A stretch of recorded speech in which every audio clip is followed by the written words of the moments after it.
Your name, please. Karin Björnsson. Place of birth. Kovno, Lithuania. And the date of birth. May 8, 1920. Karen est une réfugiée lituanienne retenue dans un camp en Italie après la fin de la Seconde Guerre mondiale. Quand elle voit sa demande de visa pour l'Argentine refusée, elle comprend que sa seule option pour sortir de cet endroit est d'épouser ce jeune Italien qui lui fait la cour. Antonio, son mari, l'emmène alors sur son île natale, Stromboli, une île volcanique, aride et hostile pour Karen. Celle-ci a alors de plus en plus l'impression de n'être passée que d'une prison à une autre dont il faudra s'extraire éventuellement.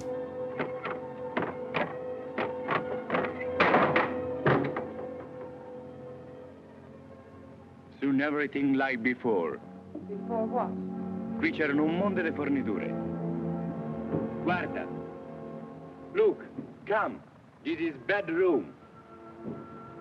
Au lendemain de la Seconde Guerre mondiale émerge en Italie le néoréalisme. Ce mouvement, dont Rossellini est l'une des figures les plus importantes, entend s'approcher à nouveau de la réalité que le cinéma des années fascistes avait occultée. Il se distingue par un tournage en décor réel. Pas de studio ni de reconstitution, ce cinéma ne craint pas le temps long, l'ennui. Il ose avoir recours à des acteurs non professionnels. En bref, il veut filmer le réel et pour ce faire, son processus est à l'opposé total de la mécanique hollywoodienne. Ainsi, le cinéaste italien n'a qu'une idée dans les grandes lignes du film qu'il s'apprête à réaliser quand le tournage commence. Il veut justement s'adapter à l'environnement, s'imprégner du lieu pour trouver des idées de scène et y faire vivre le personnage principal. Par moments, le film a des allures de documentaire. Il n'a pas peur de restituer l'ennui d'une femme immigrée dans cet endroit qui erre longuement à la recherche de l'origine des pleurs qu'elle entend. Il fait entendre le chant de ses travailleurs sicilien et ose montrer cette traditionnelle pêche au thon dans sa violence et dans sa crudité non censurée. À l'opposé du film de studio, le cinéma peut et doit intégrer du réel à sa fiction pour impacter davantage le spectateur.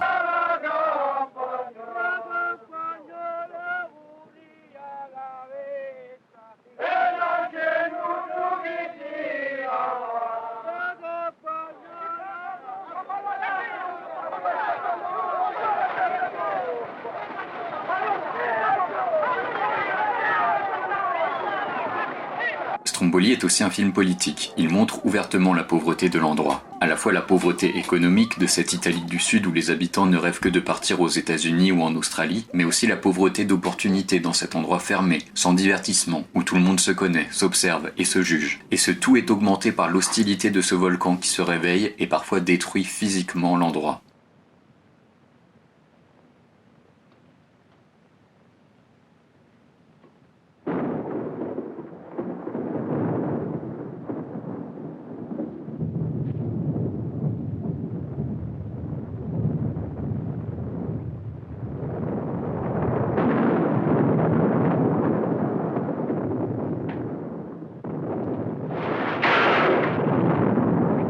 Replacé dans le contexte de son époque, ce film est un acte de résistance à la mécanique hollywoodienne. Pas de scénario fixé, pas de décor, beaucoup de réel et surtout une Ingrid Bergman qui tourne le dos à ses rôles précédents. Ici, elle apparaît froide et parfois antipathique et ne séduit jamais par amour mais toujours par intérêt personnel. Car le film montre crûment un système oppressif où une femme, par manque de liberté économique, ne semble que pouvoir se libérer par alliance et par séduction, mais comprend qu'elle ne fait passer que d'un enfermement à un autre. Et ce n'est justement qu'à la fin, en se confrontant et en résistant au symbole suprême de la violence divine sur cette île qu'est le volcan, qu'elle se sent enfin libre.